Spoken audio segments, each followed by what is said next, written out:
Hi, everyone. Judge Andrew Napolitano here for Judging Freedom. Today is Wednesday, June 12th, 2024. Phil Giraldi joins us now. Phil, a pleasure, my dear friend. Welcome back to the show. Were you surprised at what the feds did to our friend and colleague Scott Ritter at JFK International Airport in New York last week? Yeah, I'd have to say I was surprised just because it was so theatrical the way it was carried out to grab this guy just as he was about to board the plane and had cleared through customs, cleared through security, and all that, and suddenly three armed policemen with the border and customs police appear and call him out of the line and say that the State Department has ordered us to confiscate your passport and ask you to leave the airport. And why did they do it that way? Obviously, this is more in the nature of sending a message to people like all of us who are dissidents in terms of what the federal government's foreign policy looks like, and to say that this could happen to any of you. That's what's really kind of odd about this. I hope and believe that Scott will be able to get a lawyer, and the lawyer will be able to find out what the pretext was for doing this and get the passport back. But Scott will have to always be looking over his shoulder every time he is traveling anywhere now. And maybe that's the real intention of doing this. Well, they picked the wrong guy if they think they can intimidate him into silence or tempering his criticism of the government. I mean, he is courage personified, but apparently this happened to him once before, not in the same way. They didn't take the passport, but he was once, I believe, grilled and threatened by FBI agents if he didn't stop with a documentary film. And he didn't stop with the film. He went forward and made it and produced it, and eventually the feds back down. Does the government, I guess we're going back to Hoover now, does the government, the American government, have a long history of quietly, silently threatening the people who challenge it publicly? Well, it is my understanding, and from my own experience, that they indeed do.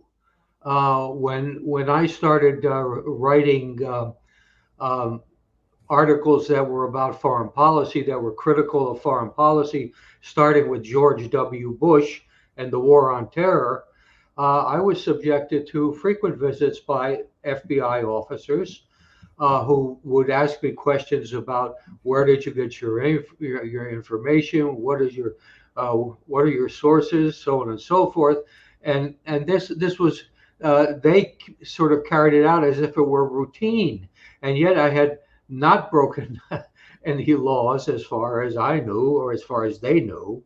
And the information that they objected to was mostly like what Scott does. Scott has admittedly sources, but his sources tell him things that he then confirms. And the information that I've seen Scott always come out with has been reliable. And I like to think that what I was coming out with was reliable. But this is a harassment type uh, by government that really is intended to intimidate you and to make you not question what the government is doing. But of course, I hope in many cases it actually encourages us to push back against them, because this is not if we're not doing anything illegal. It's free speech. If I come upon information from talking to some other government official, as long as it's not very definitely classified information, we can exchange views and we can talk about issues like what's going on in the Middle East and what's going on in Ukraine. But the government would prefer that we not do that. You're 100% correct on the law. You're 100% correct on the natural law. You're 100% correct on the Constitution. Do you think the government fears uh, our friends and colleagues, you, McGovern, McGregor, Ritter, Johnson, Sachs, Mearsheimer, Blumenthal, Mattei, the folks that are on this show regularly, trying to perform a public service to reveal to the viewers and listeners what mainstream media will not let guys like and gals like, the names that I just repeated, appear on their shows and say. Does the government fear us? To an extent, it does. Fear maybe is too strong a word, since they hold all the tools of suppression, and we don't have any. But I think the fact is that particularly the Biden administration, which is so pathetic and weak and lies so much, the message is getting through to the public.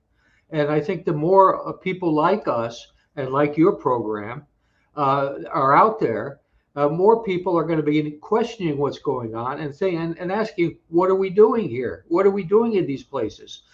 Just this past weekend, I believe it was on Saturday, there was a demonstration around the White House of people objecting to what we're doing in supporting the genocide being carried out by the Israelis. There were 100,000 people there. And there were a lot of enthusiastic people who will go home and give the message and talk to their neighbors, talk to their friends. And this thing is growing. And so, you know, they're afraid that the lies that they've been dishing out and the repression that they've been doing and the attacks on free speech. I mean, these are all about attacks on free speech. Well, People are going to get nervous. We saw vicious attacks on free speech this spring on college campuses, from Princeton to Columbia to UCLA. And if there's any lesson to be drawn from it, it's that there was no violence until the police arrived. And there was no reason to call the police, except when some of these students took over offices and wouldn't let professors and administrators get in their offices. That's a crime. That I understand. But in terms of these tents and these placards and these demonstrations and the chanting and and turning their backs on speakers, well, that stuff is as American as apple pie and as traditional as James Madison.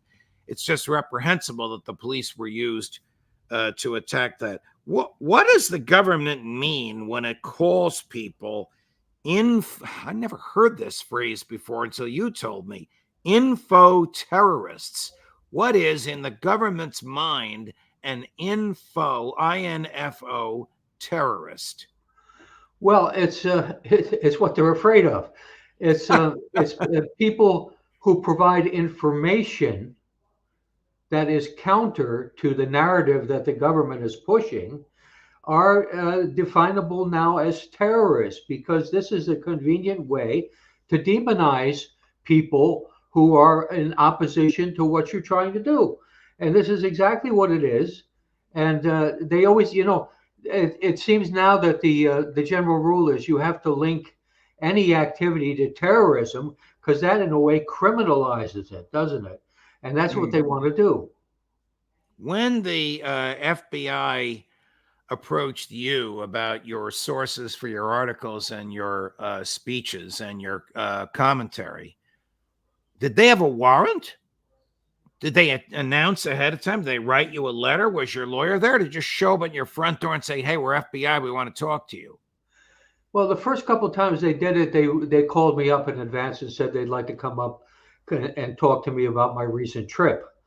And I said, sure. I figured, well, you know, the old line, I have nothing to hide.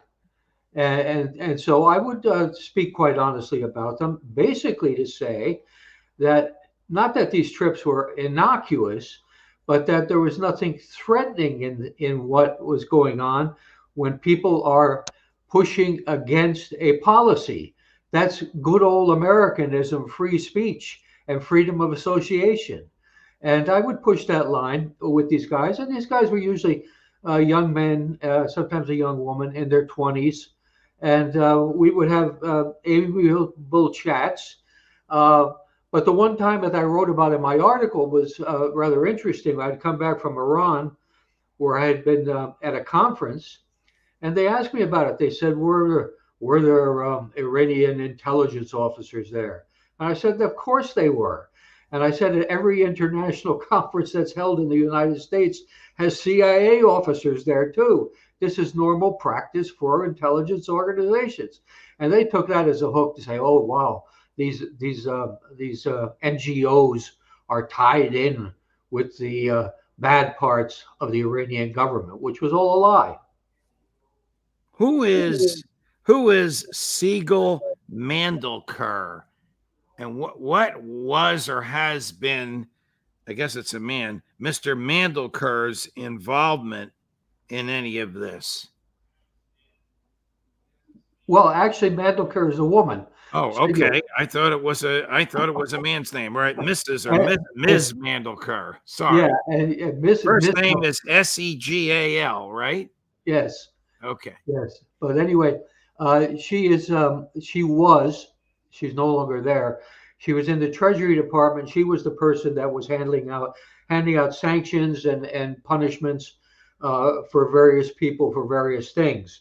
And one of the things that she was responsible for towards the end of her tenure was warning Americans who were going to places like Russia and Iran that they were potentially in violation of sanctions. And the sanction that they cite always is the fact that you're not supposed to be giving any aid or comfort or support to terrorist groups. So again, we have terrorism surfacing. So they would label all these groups as terrorists or terrorist connected, and then they would come back to you and say, well, you can't talk to them because you're aiding terrorists. So it's like this was a classic catch-22 that was contrived by Ms. Mandelker, who is incidentally an Israeli. An Israeli who was a deputy secretary of Treasury? Yes. I have in the past speculated how she got a clearance, but I've been wondering about, lots of people in the Biden administration about that too. But anyway, she got a clearance. She was Israeli born, Israeli, I presume served in the Israeli military, and she was given this senior job in looking for bad guys like me.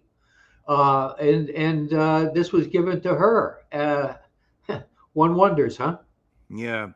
Phil, a lot of viewers are commenting on your shirt, and a lot of viewers are wondering if they can get one. Now, this commemorates the USS Liberty, which is one of the great tragedies in American history, a tragedy of Israeli murder and a tragedy of an American president who didn't have the courage to do anything about it. Were you recently at a gathering to commemorate the good luck of the survivors of the USS Liberty?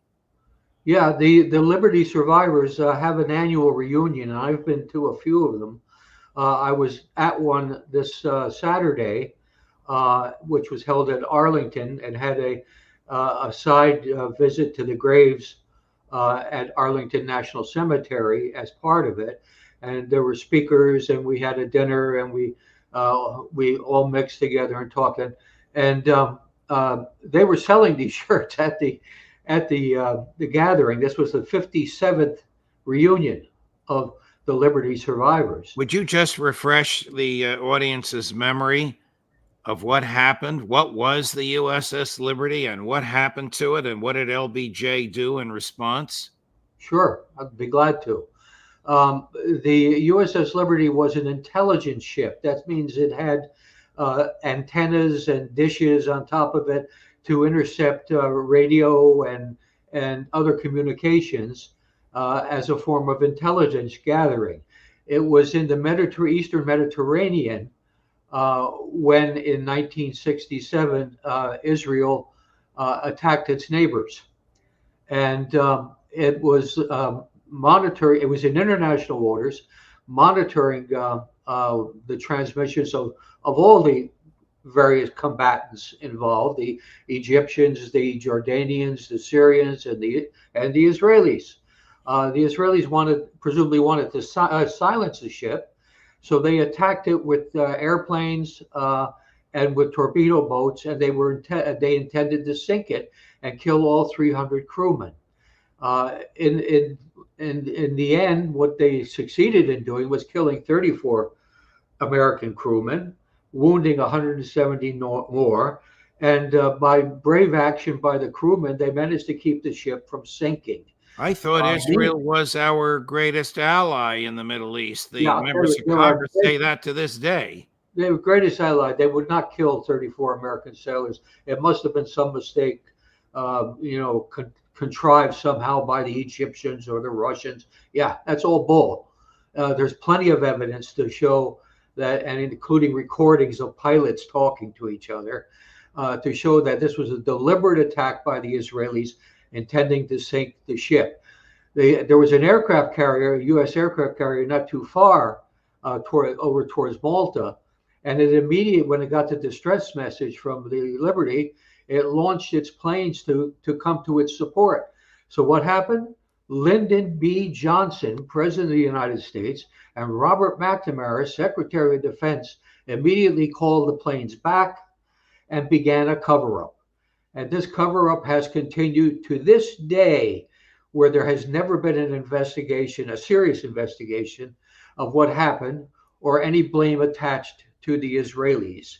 And I would cite, for example, the case of Mr. DeSantis, the governor of Florida. When he was a congressman, there were a number of survivors from the Liberty in his district who tried to connect with him and go and talk to him. And DeSantis claims to be a Navy veteran, and he refused to meet with them. So this is how deep this runs, and how deep the terrible corruption that Israel has delivered on our system. And nobody wants to talk about it. It won't appear in the New York Times, that's for sure. Would this have been ordered by the Israeli prime minister? And if so, who was prime minister in 1967? We talking about Menachem Begin or Golda Meir? No, it's after that, but I would think in 67. It could have been Begin. I don't really remember who was prime minister. Something of this magnitude, a deliberate attack on and murder of American military personnel in international waters, have happened without the approval of the Prime Minister of Israel? I'm sure it did not happen without that. And it's amazing. It's like there have been so many instances of Americans killed by Israeli security forces, and the United States government does nothing. It says, "Oh, the Israelis are quite capable of investigating these things." Sure. My staying on the subject of the Israelis, but segueing out of this story of violence and murder. My longtime friend, Congressman Thomas Massey of Kentucky, recently told my other longtime friend, Tucker Carlson, that every member of Congress, except those who have expressly rejected it, he among them, has a minder assigned to them from AIPAC. And this minder reminds them of what AIPAC once voted on and how AIPAC expects them to behave and how much money AIPAC can deliver to their campaigns. This was in a Tucker Carlson broadcast of just a week ago. I had never heard of this. Had you? Yeah, in a sense, I had heard of this. I had heard that staffers in Congress were heavily infiltrated by people who were considered to be reliable on the subject of Israel. I've heard that years ago when I was still basically in government in the agency. And anyway, what I've done some chatting with former friends since that report came out, and interestingly enough, they had all kind of heard the same thing, and a couple of them had very interesting information. They said basically what this consists of is the staffers who are junior staffers are generally drawn from a list of people that are being promoted by AIPAC and the Anti-Defamation League. And these people are the ones that are required to be junior staffers in the office and generally, and keep an eye on what is being done vis-a-vis Israel in case there's any instance of a congressman daring to promote or to support or to even talk about any policies that Israel would object to. So this is incredible news. Wow. In your years as a CIA agent or after you retired from the agency, did any foreign intelligence agents ever attempt to recruit you? Well, I mean, the only instance would have been in that one trip to Iran, where I clearly did encounter some intelligence officers, and it was kind of a funny story. I encountered probably one of them pretending to be a journalist, one of them pretending to be a foreign ministry employee, and then two of them who actually admitted what they were, and they all kind of said that, gee, they like to have friends in the West and other places. And money is no object. And we can always meet in Amsterdam. And it was the interesting part was all three of them said, "Oh, we can always meet in Amsterdam." So when I was talking to these FBI guys, I said to them, "Hey, maybe you guys should pay some attention to what's going on in Amsterdam." Did they know that you knew that they were foreign agents with some sort of going through some sort of a masquerade, pretending to be innocent journalists or business people? Sure, because that's exactly what I did at CIA, and that's exactly what CIA and other intelligence officers do. And you're quite sensitive to it when it happens, when you encounter somebody who's also trolling, as the expression is. Wow. And that's what this was. This was trolling. Chris informs me, I never heard of this person, that the prime minister of Israel was Levi Eshkol from 1963 until 1969. Yeah, that sounds right. He is the one, not well known to history, born Levi Yitzhak Shkolnik, but changed his name to Levi Eshkol, who would have authorized that attack. Why would LBJ and McNamara have orchestrated a cover-up of the attack on the Liberty? What was LBJ worried about in 1967 other than Vietnam? Well, I can give you two explanations. One, maybe LBJ was feeling guilty about having killed JFK and colluded at it. That might be one thing, and there, but basically, LBJ, if you look at his history and his biography, he was owned by wealthy Jews in Texas. Wow. So in order to maintain that relationship, he put the kibosh on this. Fascinating stuff, Phil. What are your thoughts on this proposal, this peace proposal that the Biden administration says came from Israel? Netanyahu was demurring about it because if he goes along with this, Smotrich and Ben-Gvir will leave the government and he'll have to run for re-election at a terrible time in Israel. And the Americans insist that it was the Israeli proposal, and Hamas says yes, but we need more guarantees in the future. Sy Hersh says this is a political hogwash. The Biden administration made it up and just threw it out there. I think the consensus is that it was made up by the Biden administration to look like they were doing something. And Netanyahu has made it very clear that he intends to keep attacking Gaza until the bad guys are dead. And he's made that very clear. And if he even agrees to this temporary ceasefire, he's only going to go back as soon as he gets his hostages and go back on the attack. That's he's got no. Since Biden will do nothing to stop Netanyahu, and Biden is the key here, he can stop this war. He can stop what Netanyahu is doing, but he has no will to do that. He's spineless and he's brainless. And the fact is that this is something there. You can agree with something with Netanyahu, and tomorrow he changes the rules. And if you can't sanction him in any way, you're out of luck. Going to play two clips for you. 9 and 10, Chris. One is Admiral Kirby, who, of course, has no credibility, saying 3 times in about 30 seconds it's an Israeli proposal. And the other is Secretary Blinken yesterday saying that the night before, Blinken has even less credibility than Kirby, if that's imaginable. The night before, Prime Minister Netanyahu reaffirmed his support for this proposal. Here we go. That proposal, an Israeli proposal, has been given to Hamas. It was done on Thursday night, our time. We're waiting for an official response from Hamas. We would note that publicly, Hamas officials came out and welcomed this proposal. This was an Israeli proposal. We have every expectation that if Hamas agrees to the proposal, as was transmitted to them, an Israeli proposal, that Israel would say yes. I met with Prime Minister Netanyahu last night, and he reaffirmed his commitment to the proposal.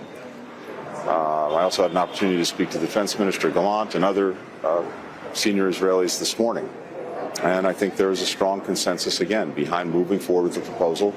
But it really is down to one person at this point.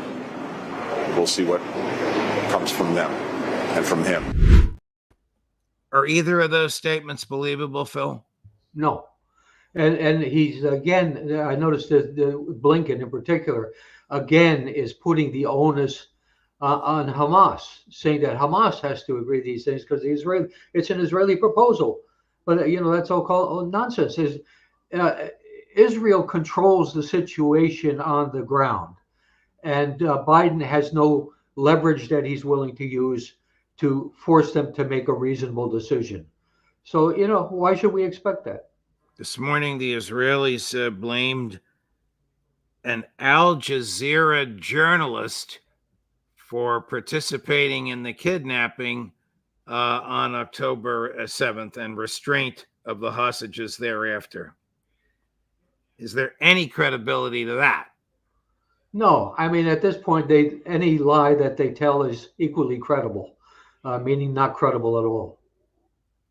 They produce no evidence to support it. They're just looking for, I think, a means to kick Al Jazeera out of Israel, which they've done already.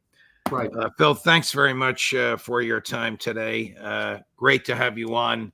As always, thanks for those personal stories about your involvement with foreign agents and with the FBI. I know the audience is fascinated by it. However, I've seen at least 10 members of the audience saying, "Where's Rupert?" He's behind me by the door. Oh, there he is. Okay, wasn't even moving. Okay, there he is. He's looking this way. Maybe he heard me say his name because he turned and looked at the camera. That's right. And for those who are interested, you can buy Liberty shirts online. Great. If you do a Google search, you'll find where they're sold. Great. Thank you, Phil. All the best to you, my friend. We'll see you again next week. Thank you very much. Okay. Great conversation with a great man. Tomorrow at 9 a.m. Eastern Time, the great Professor John Mearsheimer. At 3 p.m, someone I have longed to interview, and we finally have a commitment from him to come on the show, the great peace advocate and international journalist, Pepe Escobar. And at 4 o'clock, the one, the only, the inimitable Max Blumenthal himself. A long and happy day tomorrow. I hope you'll be with us. Judge Napolitano for Judging Freedom.